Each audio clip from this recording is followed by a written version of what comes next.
favorite artist of all time, Graham Nash. Of course, of the great band Crosby, Stills, and Nash, originally of the Hollies, inducted into the Rock and Roll Hall of Fame for about 20 different reasons. Look at you, Twice. man. You look good. I feel good, man. Yeah, you really do. You take care of yourself, right? No, you know, it's really easy to look like a peacock when you're standing next to two turkeys. Well, yes, but, you know, it's funny. When I even see Neil Young now, he's put on a tremendous amount of weight. Really? I think so. I saw Neil a week ago. He didn't look... he looked heavy to me. Well, you know, as we get older, I mean, look at you. You look great, too. I mean, you know. I'm trying to keep the weight down. You keep How the old weight are you down. now, 40?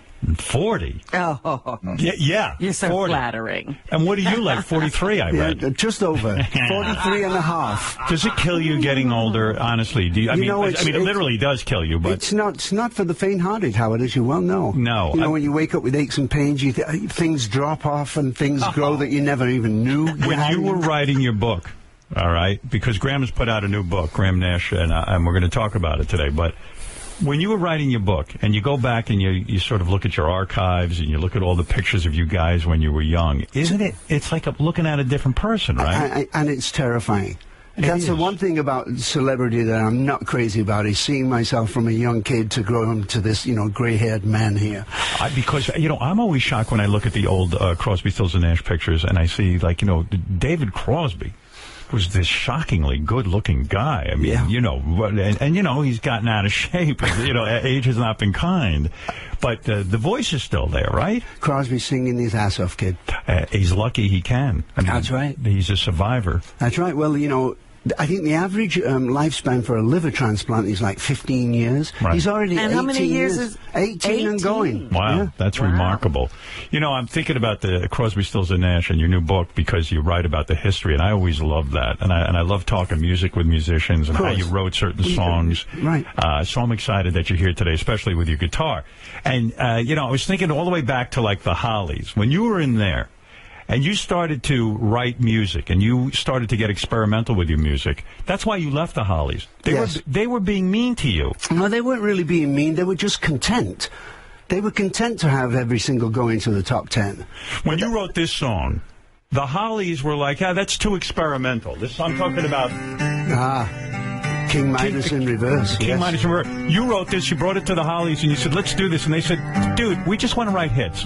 What is this? Yes. If you could only see me. Was that the last straw for you? Were you like, that's it, I'm done? Yeah. You knew well, a couple of things happened. That, you know, they didn't want to do that. I'd actually written Marrakesh Express, and somewhere in the bowels of EMI, Abbey Road, there's a track of the Hollies doing Marrakesh, and it sucks. Right? Wow. So those two things, they wanted to do an album of Bob Dylan songs in Las Vegas, kind of brass, kind of big, you know, it sucked. So you're saying you brought them Marrakesh Express, and they... Didn't think it was going to be a hit. Oh, my God. One of the biggest hits for Crosby, Stills, and Nash. Correct. And you just... Did that stick in your craw? And one day when you finally were set up with Crosby, Stills, and Nash, you brought it to them and you said, look, guys, let's do this. And they were probably like, yeah, this is it. Let's do it. That's why you know... I'm so bonded to Crosby because he saved my ass. Because when you refuse to record what we consider to be decent songs, it shakes you to your core as a musician, as an artist. You think, I must be wrong. If they're not doing it, I must be. But then Crosby said, come over here. I can't imagine how many people's spirits were crushed by someone saying no. I feel like that about my early career in radio. So many people say no, and I'm amazed that I just kind of knew to keep going. And you leaving the Hollies is not a very secure kind of thing. That was a big deal. It was a big deal, except for one thing, Howard. Yeah. I had heard me and David and Stephen sing. Was that at Joni Mitchell's house? It was indeed in her living room, yes. All right. So you guys got together. You were in the Hollies. Crosby was in, what band was he in at that point? I think he'd just been thrown out of the Byrds. He was thrown out of the Byrds. You were all sort of outcasts of different bands. That's right. And Stephen, I wasn't so out. Joni Mitchell understood that you guys would work well together, right? Actually, Cass Elliot Was that who? Before John, yes. Cass Elliot said you should meet David Crosby. Mama Cass. Yes, Mama. Hey, Robin, how are you doing, kid? Mama Cass, you say in your book, tried to seduce you. You were not interested in having sex with her. No. But you became very good friends. Incredible friends, yes. Was she upset about that? The fact that, I mean, it had to be hard for her because she wasn't a stunningly beautiful woman. Yeah, it must have been hard for Cass because, you know, she was a very loving woman. Right. And she knew that she was overweight. She knew, you know. I think she had a crush on Denny. You know, from the Mamas and Papas. Right. She absolutely did. And that didn't go anywhere, you know. Yeah. I made her cry within 5 minutes of meeting her because she asked me what would John Lennon think of the Mamas and Papas, and I said, well, knowing John a little, you know, he'd probably put you down at first until he felt comfortable and let you into his close circle, you know. And she started crying? Oh, yeah. Because she felt, she had a crush on John, but I didn't know it. Oh, it must have been so hard for her because she's around all these exciting artists, these good-looking guys. You guys are good-looking guys, and she couldn't. She was probably sexually frustrated. And meanwhile, in the Mamas and the Papas, Michelle Phillips was like the sex bomb of all time. That's why I went down to the studio. Did you instantly fall in love with Joni Mitchell when you met her? I'm afraid I have to say yes. Yeah. It was an astounding moment.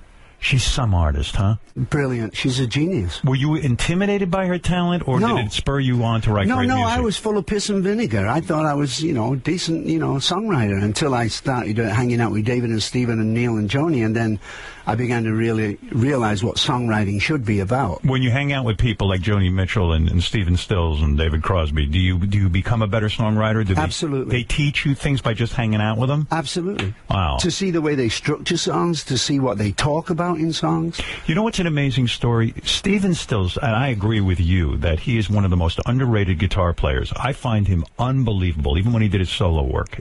Tremendous guitar solos and all that stuff. Yes. But Joni Mitchell wrote the song Woodstock. Indeed. She was upset, right, that she didn't get to go to Woodstock. Well, she was supposed to go. Right. You know, but she also, Woodstock finished on the Sunday. She was supposed to do the Dick Cavett show on Monday, and it was a very important TV show for her biggest entry into TV world, right? Right, yeah. But then when 20,000 people are coming, 50,000 people are coming, 100,000 people are coming, 500,000 people are coming, Elliot and Geffen didn't think she'd be able to get out of there to do the TV show. And they were worried about that. Oh, of course. And that killed her. Kept her there. So that killed her, and she decided, that's it, I'm writing this song, Woodstock. But getting to my point about Stephen Stills, when he heard the song, yes, he said, he said, Joan, can I use that song? Well, of course, she said. But can I change it? And he turned it into the great rock and roll song that it is. He really did. Stephen Stills heard this song and knew how to arrange it to make it a hit. And Absolutely. That's genius, isn't it? It is. Even he took someone else's song. That's right. This is one of the best Crosby, Stills and Nash songs of all time, I think. Well, I came upon the child of God. He was walking along. Still holds up. For me, too. Oh, I love it. I love How what does Joni Joni does feel about it? Joni must have loved it. I think she did because, I mean, you know, it took her song, which was like a dark, purpley kind of song, and turned it into a balls-out rock and roll song. So you're saying that when you were with the Hollies, they stifled your creativity. Mama Cass introduces you to Crosby. You and Crosby vibe immediately. Indeed. Do you just go off somewhere and play together? How does this vibe No, occur? we didn't actually. We didn't actually. Crosby called me one day and he said, come on, I want you to go up to my friend Peter Tork's house. Peter was, of course, in the Monkees and a very, very great, you know, social kind of guy. Was Peter Tork a good musician? Or was it just the Monkees?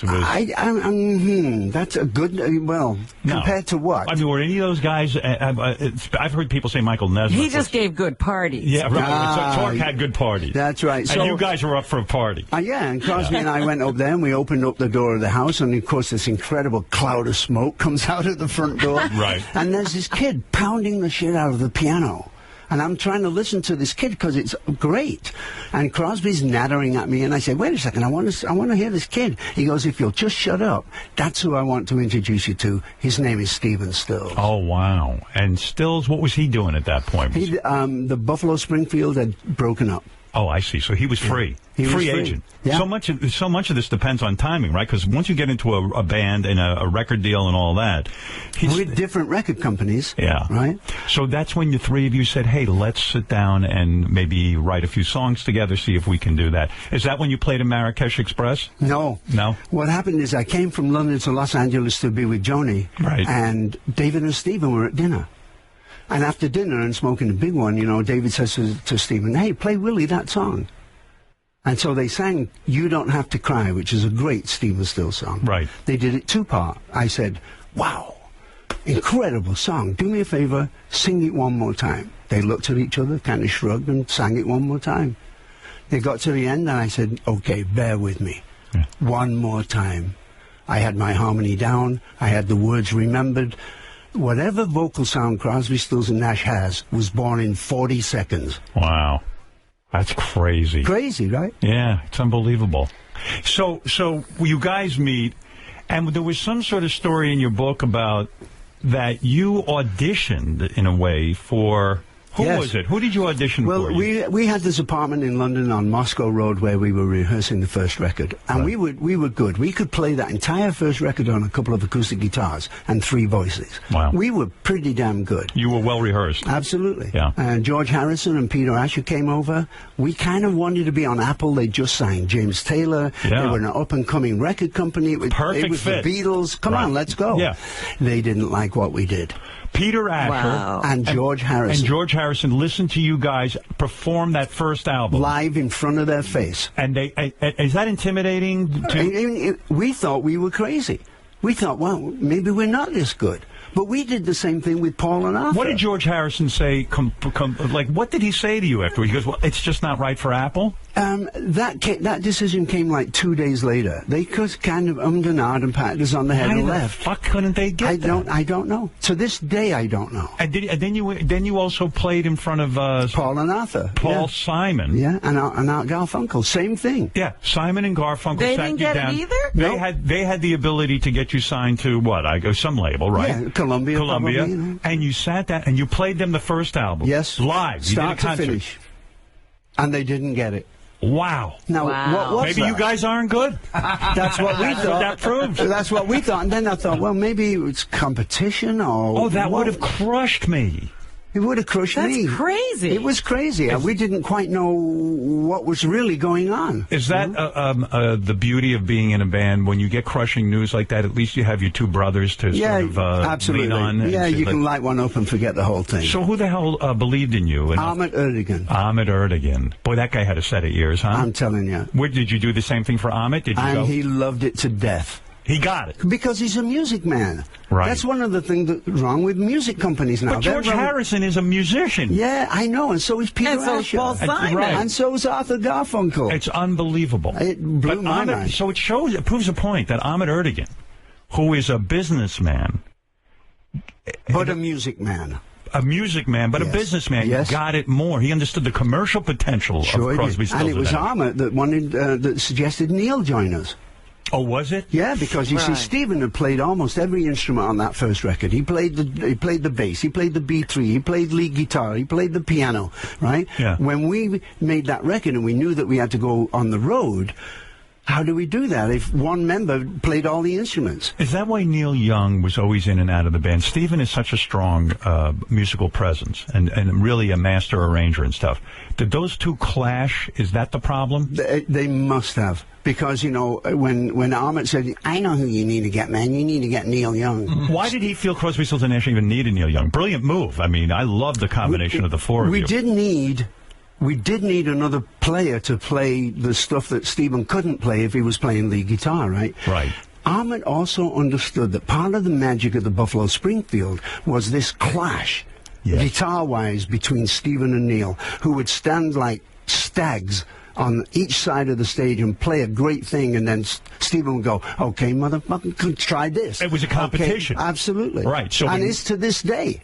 They don't get along, do they? No, they do. They love each other to death. But it bothered you as a musician and also as a founding member of Crosby, Stills and Nash, that Young, and I get this so much, that Young would come and go, and that the band didn't mean as much to him as it did to the three of you. I think it did. I just think that he was very focused and concentrated on Neil Young, as he should be. But I got crazy as a fan when Neil would go off with Crazy Horse, and I felt Crazy Horse was not a great band compared to Crosby, Stills and Nash. I was actually angry because I love the collaboration of the four of you. Right. Were you personally hurt when Neil says, and Neil, how did Neil tell you he was leaving the band the first time? He never said. Let me tell you something. You know, there's a lot of people don't think that Neil Young played in Woodstock because he's not on the film. Why is he not on the film? Because he told every single cameraman, you shoot one frame of me and you're dead. And now I bet he regrets that. Maybe, but Well, you know what? He's a giant star, so maybe it was right. Well, you want to know something? I've talked to Leslie West of Mountain. You know, Mountain was at Woodstock. Sure. They had a manager who said, concert film, we don't, unless you pay us X amount of dollars, and they were left out of the film, and it would have been huge for Mountain, because that was a great band. Yeah. I think we all knew that Woodstock was going to be something else, you know. Do you like your album, Four-Way Street? I love the spontaneity and the live feel. Some of the tuning bothers me. It is one of my favorite albums of all time. Wait until you hear what I'm doing now, Howard. What are you doing now? I'm 11 mixes from a 40-song 3-CD set of Crosby, Stills, Nash & Young from our 1974 tour, and it will stun you. Why is it so much better than Four-Way Street? The reason I like Four-Way Street is because the tuning is off and because there are errors. It wasn't manufactured. It was sitting in a real concert. I like that. Well, we got better and better as a band. Right. And in 1974, which of course is, 3 or 4 years after Four-Way Street, we were a better band. So the album you're working on now is better harmonies? Yes. Right. You're just better musicians. And not only that, but Neil Young hit a writing streak that was unbelievable. Unbelievably prolific. He's a great musician. It's Neil Young, for God's sake. So didn't it break your heart when Neil decides to leave? No. I want to talk to you about some of the songs you wrote, and you have been very gracious to play some of them today. And I'm so excited. By the way, we're sitting here, in case you haven't figured it out, we're here with Graham Nash. His new book is called Wild Tales, and a lot of the things we're talking about are covered in the book. You can also go to Graham Nash. It's like he knew everyone in the music industry. Well, barely. He's like the Zelig of music. These guys were so high, I don't think they know who the hell was in the room. That's and maybe correct. these stories aren't even true. You know, in a way, it's kind of dangerous when you read your book, because I am someone who dropped acid as well, and I am very anti-acid. I had a terrible experience with it because I took a 4-way hit by myself, and I didn't understand what was happening. Gotcha. But yet you credit a lot of your creativity to drugs, yeah? I mean... Yeah, because, what else can you do? The fact is we were high most of the time. And LSD, do you think you could have written those songs without the use of drugs? Oh, absolutely. You could have, right? Absolutely. I mean, you were just in that zone. Yeah. And as you get more and more famous and your songs become more and more popular, doesn't that just inspire you more to write and your confidence goes through I'm telling you, like I said before, we were full of piss and vinegar. I love the song Chicago so much. And this was written by you. Yes. And I didn't understand the origin of this song until I started to do some research. Chicago was a hotbed. It was 1968. Yep. The Chicago Democratic Convention was going on. That's right. The Vietnam War was in full swing. Correct. A lot of people felt if they went to the convention and protested Hubert Humphrey and all of these people, that it would change the world, that we could make a difference as young people. And I still believe it. Yeah. But the thing is, I didn't know who you were writing this for when you said, please come to Chicago. Just to sing. You were playing this to Stephen and Neil because they didn't want to go to Chicago. No, it's not that they didn't want to go. They couldn't. They had prior arrangements. And Wavy Gravy, who made the initial call to me to say, won't you come to Chicago just to sing and raise money for their defense fund, it was very fast. David and I actually had the time off to be able to do it, but Stephen and Neil didn't. They wanted to go. But isn't this song a plea to them to come to Chicago, to drop whatever commitments they had? Exactly. Because this was more important. This was a life-changing event? Exactly. You got to play it. Let's treat it. What time is this in the morning? I know it's early, but come on. This is such a beautiful It's song. 11 p.m. at night. Does a song like thank this, you, Robin. Did this song just come streaming out of you because you were so fired up about Chicago Convention? Absolutely, as most songs do. It's one of the great activist songs of all time. Well, you can't bind and chain and gag a man and call it a fair trial, Howard. Right. No matter if he's guilty or innocent, you can't chain him to the bench and call it fair. You're talking about the Chicago 7, right? I am. Okay, so you are a advocate of peace and love and also but an activist. Is that because of your father? Yes, it is. A terrible thing happened to your father with the justice system. That's right. He bought a camera from a friend of his at work. Right. And his main joy was to go and shoot pictures of his children at the zoo, for instance. Right. And my father turned me on to photography way before I was a musician. You are a photographer. Yes, indeed. Right. You take a lot of pictures. Your stuff's on in shows That's and right. things like that. My camera's sitting right on your desk. You right always here. have your camera with you. What do you shoot? What kind of camera? I have a Leica X2. It's a beautiful little small digital point and shoot, and it's fabulous. The lens is sharp as hell. I love this camera. When you were Anyway, so my dad Yeah, go ahead. had bought this camera. The police come to the door, which was unheard of in England. Police at your door? Are you kidding me? Right. They wanted to know where he had bought the camera because it had been stolen. Okay. And he wouldn't tell them. Because he wasn't a rat.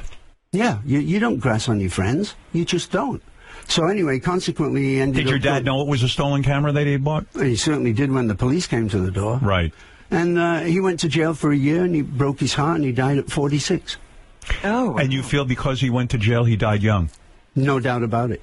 What did he die of, technically? What was the autopsy? Something wrong with his liver. About a couple of days before I went on tour with the Hollies to Europe, I went to see my dad. He was in hospital. I couldn't find him. And it's my father. I can't recognize him. And then I saw this orange person. Wow. And it was my dad. So obviously something was mightily wrong with his liver. And you feel that he maybe picked something up in prison or I just think that when your psyche is down, when you feel like a piece of shit, when you don't think that you're worth anything, everything starts to deteriorate. Is that why Chicago is such an important song to you? Because you're like, hey, let's fight the injustice, let's fight the system. Correct. Because sometimes the system is going to break a man's spirit. That's right, and it did in my father's case. When you sing this song, do you think of your father? I think of him more when I play the prison song, which is a song I wrote about, a kid that wrote me a letter saying he was going to jail for 10 years for 3 joints, when in Ann Arbor, Michigan, it was, it was kind of legal, So we're back in 1968. The war is raging. Mm-hmm. How long does it take you to write this song that you're going to play? No, maybe less than 2 hours. Because it just came pouring out. Yeah, it just pours out of you. When you get pissed off, you have to do something, right? And we're sitting there and we're saying to Steven and we're saying to Neil, come on, guys. Let's just go to Chicago to sing. Okay. So your brother's bound and gagged, and they've chained him to a chair. Won't you please come to Chicago just to sing? In a land that's known as freedom, how can such a thing be fair? Won't you please come to Chicago for the help that we could bring? We can change the world, rearrange the world. It's dying to get better.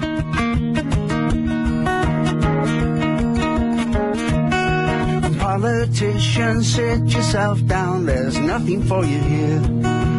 Won't you please come to Chicago for a ride? And don't ask Barack to help you, he's gonna turn the other ear. Won't you please come to Chicago, or else join the other side? We can change the world, yes we can. Rearrange the world. It's dying if you believe in justice, if you believe in freedom. Let a man live his own life. Those regulations, who needs them? Throw them out the door. Somehow people must be free. I hope the day comes soon. Won't you please show your face. From the bottom of the ocean to the mountains of the moon, won't you please come to Chicago? No one else can take your place. We can change the world, rearrange the world. Is dying if you believe in justice, and if you believe in freedom. Let a man live his own damn life. Those regulations you need them. Open up the door.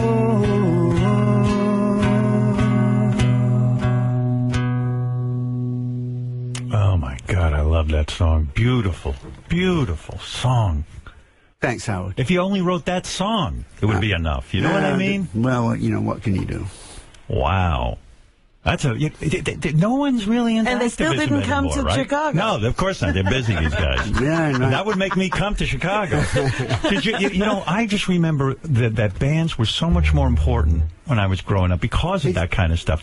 You actually got your information. Your calling. It's true. But don't forget that we're completely controlled by the media these days. You know it. You're king of media, right? You know that the people that own the world's media, you could probably count on two hands. They don't want protest songs on their airwaves. No. They want us to be sheep and lie down, buy another pair of sneakers and a soft drink and let me rob you. Does that upset you? Yes, it does. Didn't you think when our generation came into power, it was going to be completely different, that things were really going to change and get different? That's true, but we forgot about time.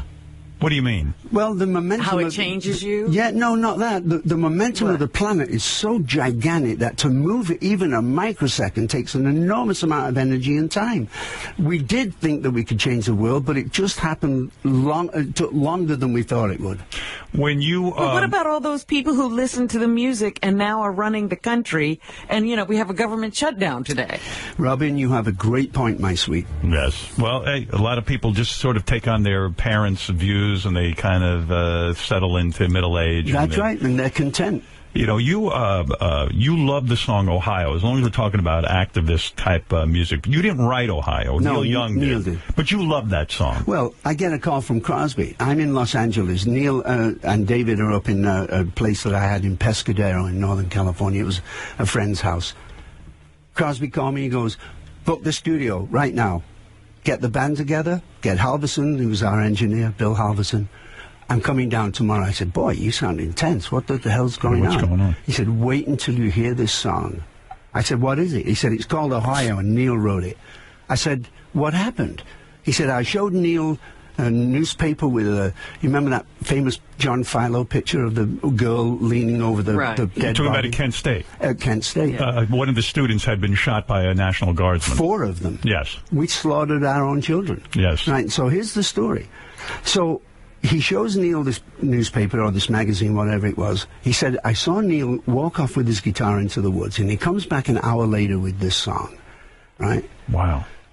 We had Teach Your Children going, it was already in the top 20. It was going towards the top of the charts. Right. We put out Ohio immediately and killed our own single because we thought it was more important to talk about America killing its own children than having a hit record. You're telling me that Neil Young goes off into the woods, an hour later comes out with a fully formed song. Completely done, finished. And Crosby thought the song was so important and so good. He said, come on, guys, let's get together, record this. Immediately. Even at put it out immediately. Put it out immediately. Ahmet Ertegun was in the studio.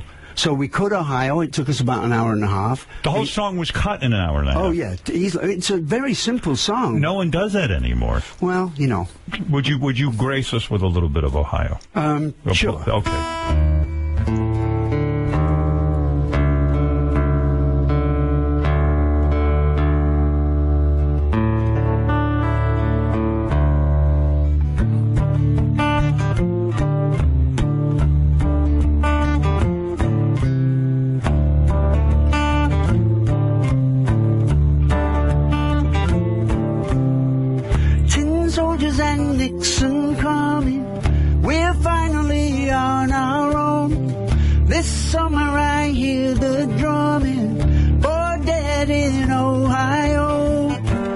Gotta get down to it so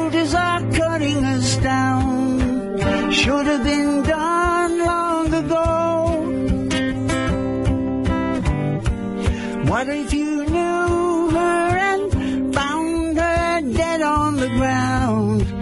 How can you run when you know, no, no, no, no, no?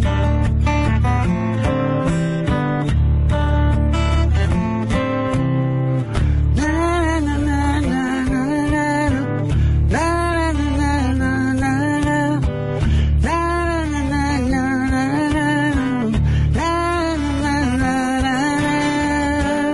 Gotta get down to it. Soldiers are cutting us down.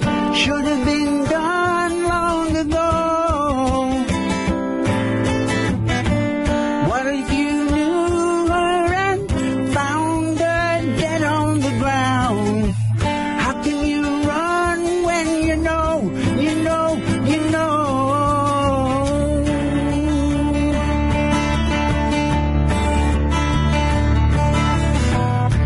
Soldiers and Nixon calling, we're finally on our own. This summer I hear the drumming for dead in Ohio, for dead in Ohio, for dead in Ohio, for dead in Ohio. That is one powerful song. When Neil goes in the woods and writes that, just from a technical standpoint, how does he come out and present that to you? Just like that. He played that for you on a guitar. On an acoustic guitar, and he said, what are we going to do with it? You don't write this down, the music. In other words, he just keeps it in his head. None of us write music. None of us read music. Right. So so he just goes off and he comes out with that riff, ding, you know, that riff. Isn't that a Neil Young riff? Oh, yeah. Yeah, and when you go in the studio and record it in an hour and a half, because it's a band, does Neil make the decision about how it's going to be recorded since he wrote it, or is it a democratic process? It's a slightly democratic process, but he actually leaned on Stephen a lot. Because they're the real rock and roll heart of CSNY, let's get real. Right. I mean, Crosby's a little jazz influence, you know, me, I have no idea what my influence is, but it was mainly Stephen and Neil who made that great rock and roll track. I see. So when you get in the studio, you defer to those two, and you say, okay, guys, what are we doing? And if you make a suggestion, and does someone ever say, that's just a stupid suggestion, don't do that, because that would crush your spirit also, right? Yeah, and we're very tender with each other, because we're brothers. Yeah, and no matter what we have done, you know, how much backstabbing and how much shit that we've given each other, you know, we really love each other, and we really realize that the most important part of what we do is the music. Why do you think you never married Joni Mitchell? You were so madly in love with her. You met her at the time when you were in the Hollies, before Crosby, Stills, and Nash, right? Correct. And she was a beauty, and what a talent. I mean, she had it all. Yes, she did. And still does, of course. How long were you with her? 2 years. 2 years. Or was it a great love affair? It was a great love affair. You know, I'm a little hesitant to say it, but she was at that time absolutely the love of my life. So why didn't you marry her and create a life with her? I had just gotten divorced from my first wife. I see. And it was a bitter feeling for me, and I didn't know whether I was. Why were you bitter?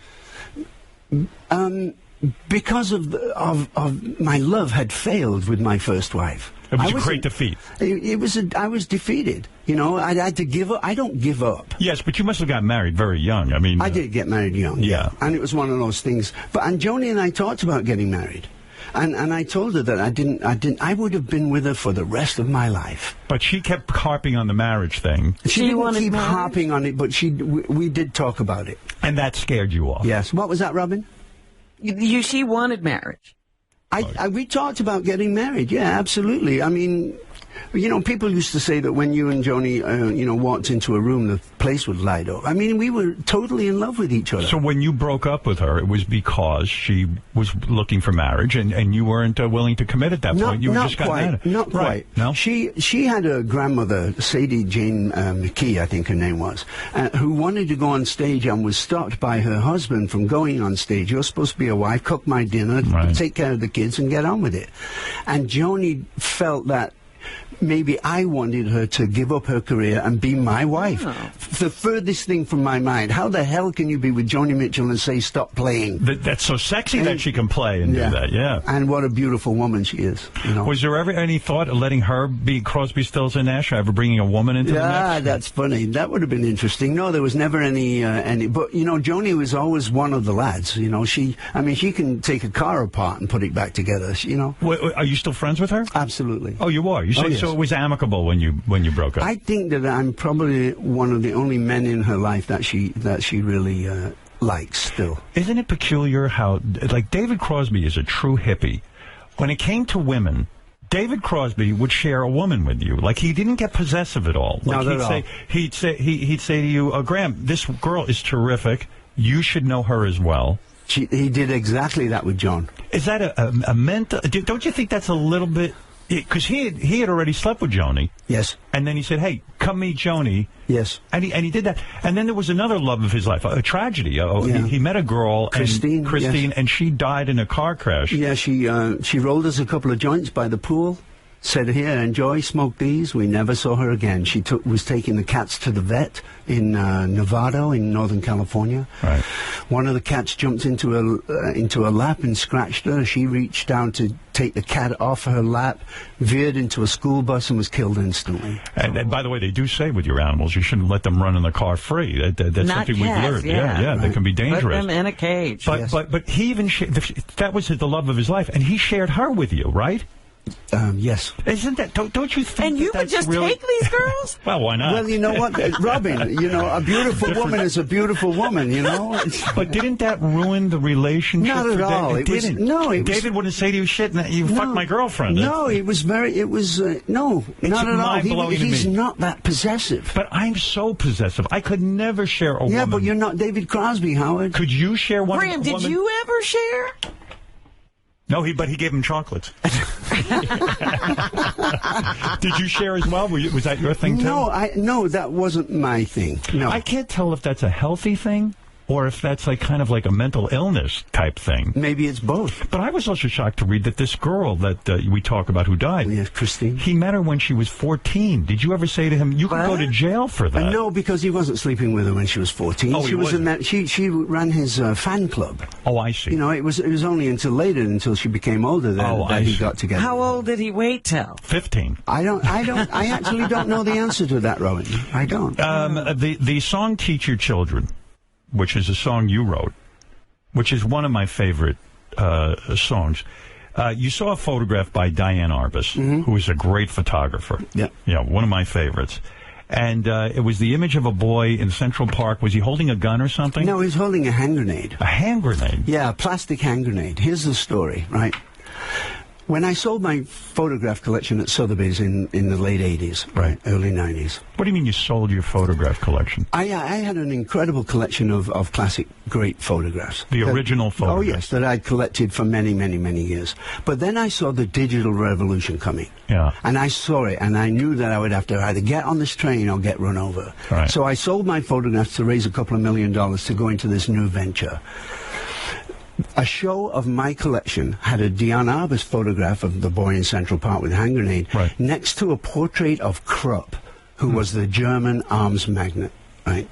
And I looked at these two images with this young kid with a plastic hand grenade that's grimacing and would, willingly blown up the world, next to the portrait of the man that did blow up the world. Right. And I began to realize that if we don't teach our children a better way of dealing with our fellow human beings, we're fucked. So is that what went in your head? Oh, we have to teach our children well? That's right. That's it. That's how the song developed. You had the phrase, teach our children well. Just give me a little verse and chorus of teach your children well. And how long did it take you to write this song? Was this one of these that just pour right out of you? No, this was, you had to work at 2 or 3 hours, because I began to realize that it was a two-way street. That not only do we have to teach our children well, but we have to learn from our children also. Give me a little bit of it, if you don't mind. You who are on the road must have a code that you can live by, and so become yourself, because the past is just a goodbye. the children well, 'cause their father's hell did slowly go by, and feed them on your dreams. The one they pick is the one you'll know by. Don't you ever ask them why. If they told you, you would cry. So just look at them and sigh. I know they love you. Is it surreal when a song like that becomes a hit? Like it just came right out of your head like that? I'm telling you this, though. When I first did it, it sounded like Henry VIII. Right? Right. Stephen heard the song. He said, don't ever play it like that again. But you say when you originally wrote that song, it was eerie and slow. Yes, and very English, and you who are on the road. It's like very English, right? And Stephen was the one who said, make it a country song. Not only that, but he turned it into the hit that it became. Don't put that guitar down yet. I got to ask you about a bunch of other ones. Okay. When you wrote Our House, I love this story. You were living with Joni Mitchell, and we went to breakfast at Art's Deli on Ventura. You probably know it.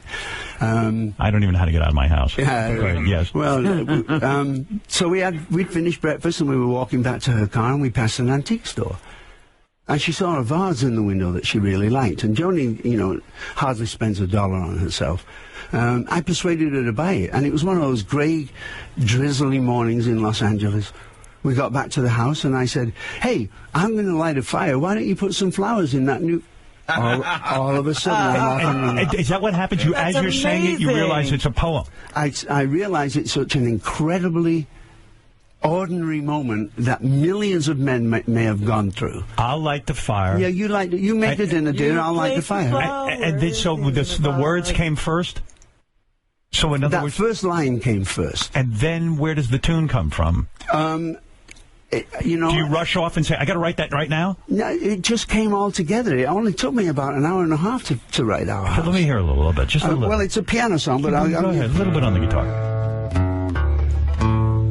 I'll light the fire. Yeah, I don't even know the chords in it. You place the flowers in the vase that you bought today. I mean, it's a very simple song. You were really recounting what just had happened in town. What had just happened, what I just said to Joan. Why do you play Blackbird in concert so much? Is that just a beautiful song to you? Oh, what an incredible song. It's a song, really, that the Beatles wrote about black people.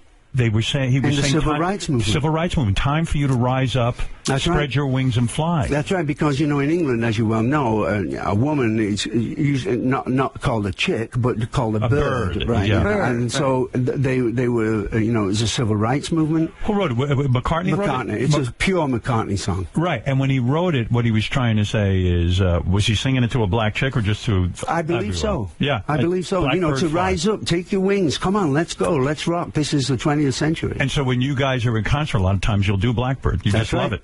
Very much. I did it night before last, as a matter of fact. Give me the taste, can you? I can't, but, you know, blackbird singing in the dead of night. Take these broken wings and learn to fly. All your life, you were only waiting for this moment to arise. I told you one of my favorite songs that you wrote was Right Between the Eyes because it makes me think of my grandfather. Why? Because I told you this years ago. Right Between the Eyes was a thing my grandfather, he used to talk about looking a man right between the eyes. How interesting. That was his thing. And when I heard that song, it always brings me to tears. And you actually played it in my studio. You don't remember, but I do. We play it all the time. It's so great. And but you wrote that about. Oh, you're gonna make me cry. Go for it. You just want to see me cry.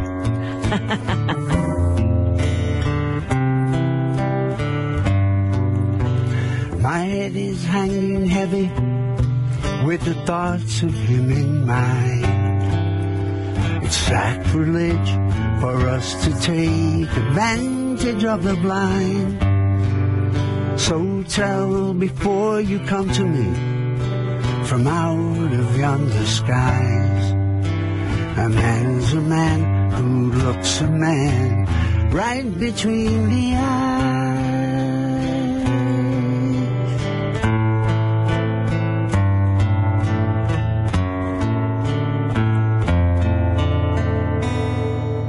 Love that. I'm going to go to bed with you. Oh, my. That was Now about a it woman. finally comes out. But Howard Stern, gay. that was a woman. Yeah, come on, let's get crazy. Well, that was about a woman. You were seeing. When a man writes like that, you have to sleep with him. Were you sleeping with a woman who was a friend, Yes. friend's wife? Yes, And that was your confessional song?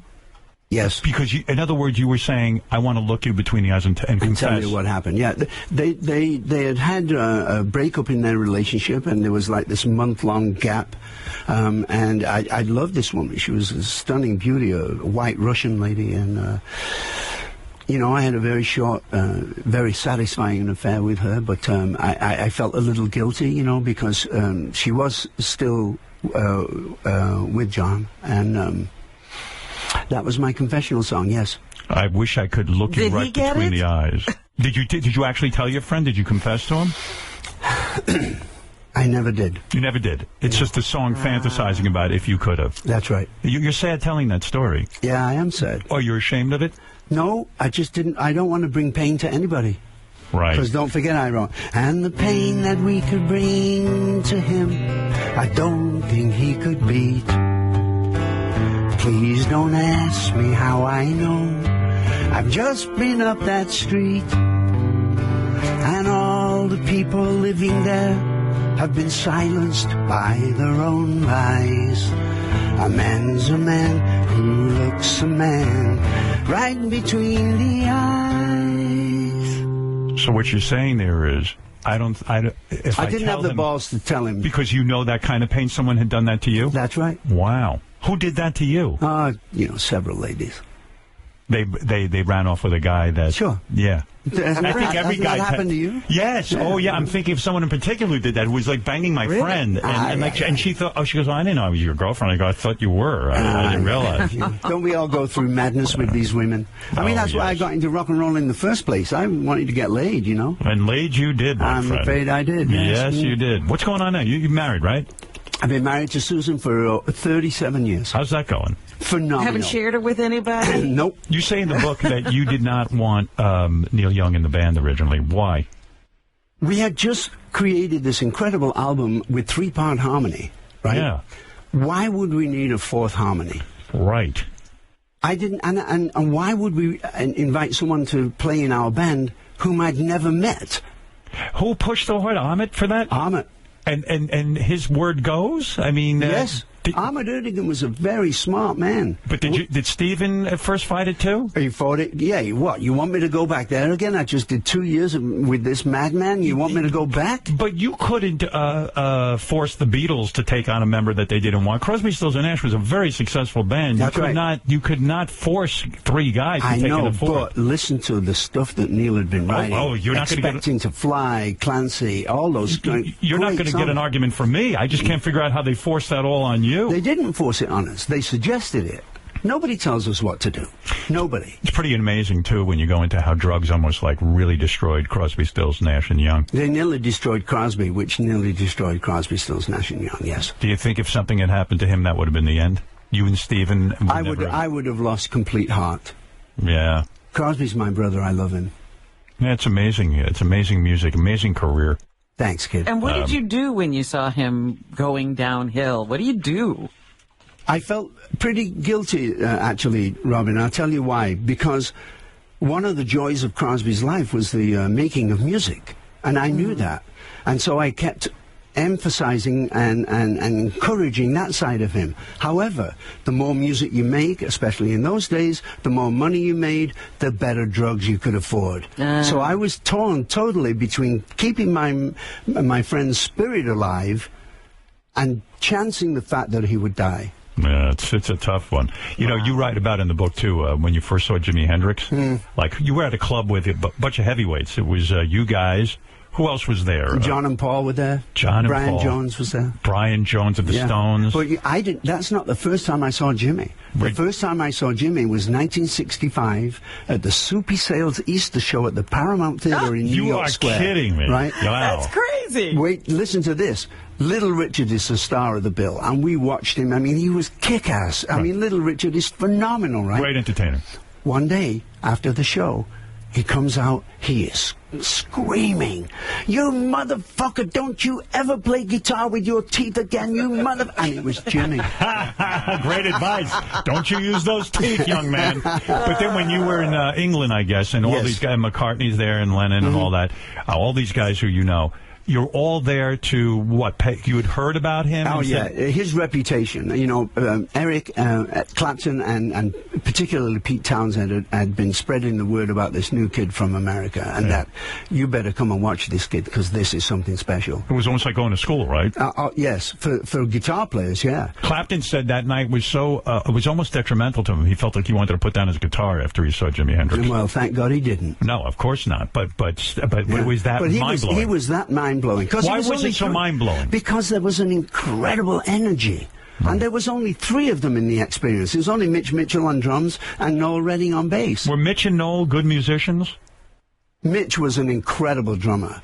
I don't think that Noel had played bass before he joined the experience. That's what I've always heard. Yeah. Wow. And so on the albums, Jimmy played all the instruments. That's what I've heard. I still think that that Noel played bass, and Mitch very much played drums, because Mitch Mitchell came to live with me in my apartment. He was, you know, he didn't, you know, they were just catching fire, and he didn't have any place to live. So I'd come over and live with me. So then I was able to hang out with Mitch and hang out with Jimmy. And let me tell you something. Nobody in the world could beat Jimi Hendrix at Risk. You know the board game Risk? Risk, yeah. He'd play Risk on acid. You never stood a chance. What a life you've had. No wonder you had to write a book. No, you really have. The book's great, and it does capture a lot of this, but it's almost mind-blowing to think of you guys, all these superstars, sitting in an audience watching Jimi Hendrix. When John Lennon is removed from the earth by this monster, where are you when you hear that word? I was watching Miami. I think I was watching a football game. I was at Susan's house. And then Howard Cosell came on and said, we just got this news flash that John Lennon had been shot, and by the end of the half, he was dead. How well did you know him? I mean, it sounds like you knew all these guys. I met John November the 19th in 1959. 1959? Mm-hmm. And where's this? Do you know those kind of shows where a local promoter gets a bunch of local talent, and then at the end they put their hand above it, and if the audience claps better for you, then you win? Yes. Check like this. A talent show. Yeah, exactly. Check this out. Like America's Got Talent, yeah. Me and Alan Clark, who later formed the Hollies, were on that bill. We won. We did a Conway Twitty song called It's Only Make Believe. There was a guy called Freddie Garrity who became Freddie and the Dreamers. Right. A man called Ron Wycherley who became Billy Fury. And Johnny and the Moondogs from Liverpool. And that was John Lennon's band. They did Think It Over by Buddy Holly. And you beat them. I'm afraid we did. You did. Oh my God, that's unbelievable. Yeah. Were you shocked? You see why I call him the Zelig of music? Were you shocked? Everywhere. Were you shocked when you? Yeah. By the way, how do you know where to go to be part of this whole scene? You know. You know, you just played music. I mean, after World War II, there was nothing the 15-year-old kids had to do. You kick a ball around and you think it's good. And you seem so brave, though. Were you nervous at 15 to get up on a stage? I've never been nervous. Never. Never. And when you got up, you always had confidence. That's what I wanted to do. Why would I be nervous? That was Stephen that said he was scared shitless at Woodstock. It wasn't me. When did you first know you wanted to be a musical? Since I was 13 years old. And what did you see that made you think of that? Skiffle, Lonnie Donegan, early American rock and roll. I wanted it. I wanted it. Were you considered a prodigy musically? I mean, did not anyone... at all, and I'm still not a great musician. But I can play guitar to write songs and play piano, but I'm not a great musician. You're a great songwriter, wouldn't you think? I don't know if I'm a great songwriter, but You're in the Songwriters Hall of Fame. Yeah, but what does that mean, Robin? You know, it's like... It means something to me. I don't know. No, it means something to me, too. It's very important. You're good, yeah. I know, but I can't think that way about myself. So go back. You hear Howard Cosell say that you're a friend. I mean, a guy you knew on the scene, John Lennon has been shot. And then the news later, a half hour later, that he had been killed. You know, and the thing that about that really upsets me, and it was just, I felt the same when George passed away, was how many incredible songs were in their minds that we'll never hear. That's what kills me. Kills me. To this day, I think, oh my, what would John Lennon have done if he? I mean, the guy was such an interesting guy. What would Buddy Holly have done with today's technology? Right. What would Jimmy do with today's technology? I often ask Robin that too. I always have this thought, like, if Jimi Hendrix had lived, would he have burned out, or would he be like Sly and the Family Stone, living somewhere where you can't even find him, or would he have been still like one of the great rock acts? I tend to believe that he would still have been one of the great rock acts because he was so ahead of his time. But he wasn't doing any more drugs than anyone else. He just got a bad, or maybe he was. Was he doing way too much, like even compared to you guys? Jimmy's main love was acid. Acid. Yeah. And yet that's not what he OD'd from. No, he didn't. And who knows what actually happened? You trip with him a lot? Several times. At your place? Mainly at his place. One day we went to see Frank Zappa and the Mothers of Invention at the Royal Albert Hall. Yeah. And Jimmy and I were sitting there together. And we see Brian Jones up in one of the boxes. And so during the intermission we go, hey, let's go see if Brian's got anything. And Brian did. And so we stood up to go over to the box and a spotlight hit us. And I'm paralyzed. I'm on acid with Jimi Hendrix, and the spotlight is shining in our face. Yeah. Man, it's been a wild life, Howard. What about Brian Jones? Do you think that he was murdered? I believe so. You do? Mm-hmm. Brian Jones, I'm talking, of course, of the Rolling Stones, for anyone who doesn't know. He was a guitar player of the band. It was Brian's band. Right, I know. It was Brian's band. He got everybody into the blues and Muddy Waters. It seems like something dark was going on there. Yeah, when the Hollies played a tour with the Rolling Stones, Brian and Mick and Keith were not talking to each other, and Brian came and drove with me and Tony Hicks for the entire tour. He was not a happy boy. He had seen something that he thought that was pure blues and saw it being turned into some kind of spectacle, and he didn't like that. He was a sad boy at the end. Yeah, but you don't have any clue who might have hurt him or... Well, the rumors are it was one of the people that were working on his house that got pissed off because he either didn't pay him enough or he upset him or insulted him or something. But, the heavy rumor around the industry is that he was drowned in his pool. Right, yeah. Yeah, man, that's so sad. Yes. A lot of but you're saying he didn't like... the way the Stones were going? Yeah, I think, Brian was a purist. He just wanted it to be a blues band, not a shaking your ass, let's get the women band. Yeah, well, 27 years old. You forget how young that guy was. That's right, but Jim Morrison, same. Yeah. Dwayne Allman. Did you know Jim? You know what? I did not know Jim. I met him twice, and the last time that I saw him, he bought my television.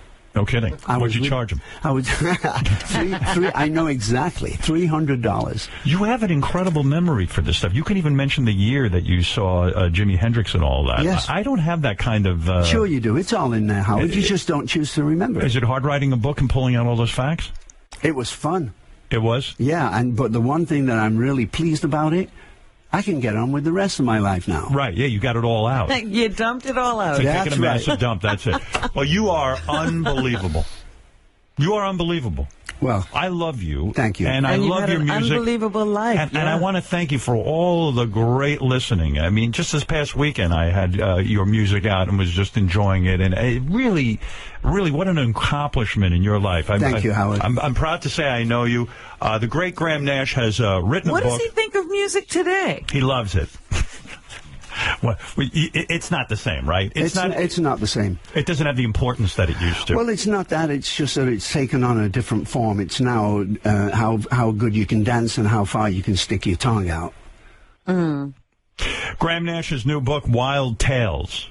Hey, by the way, Crosby, Stills and Nash, did they ever consider like a name for the band instead of just Crosby? It was always Crosby, Stills and Nash? Always. Right. Doesn't that flow off the tongue better than Nash, Stills, Crosby? Yeah. How did they come up with the order? I did. You did? Yeah, because it rolls off the tongue better. Crosby, Stills, and Nash is like one thing, right? And maybe that's why you were against, it was all of a sudden Crosby, Stills, Nash, and Young. Yeah, it sounded like a law firm then, right? Yeah. How many more guys can we add to this thing? Graham Nash's new book, Wild Tales, is in store now, and it's a great book. You got to pick it up. For more information, you go to grahamnash.com, and Graham Nash informs us that he's working on a project where he's not exactly happy with Four-Way Street as a live album, so now he is going to rectify that situation, and he is mastering a brand new live album from Crosby, Stills and Nash. From our tour of 1974 with the average audience of 70,000. And that was a Crosby, Stills, Nash and Young? Correct. Oh, Well, send me a copy immediately. You know something, Howard? You're going to call me after I send it to you, and you're going to go, this is stunning. I would call you, but you won't give me your number. I'll give it to you right now. Well, you might. That might be a mistake. Robin has it. I might have been. Oh, I know. I think she was living with you and Joni Mitchell. Oh, God. That's right. And by the way, fuck you to Art Garfunkel for turning you down. I want to say that right now. Paul Simon, all you guys. He's kicking himself. That's He's right. kicking himself. Yeah, think of all the money he would have had if he had just signed you guys. Yeah. Who the hell knows who he signed? All right, listen. Enough of your yentering and reminiscing. Thank you for being here. The great Graham Nash, everybody. We've been friends for a long time, Howard, and I have great respect for you. Well, thank you very much, and I love you. And we will be back right after these words.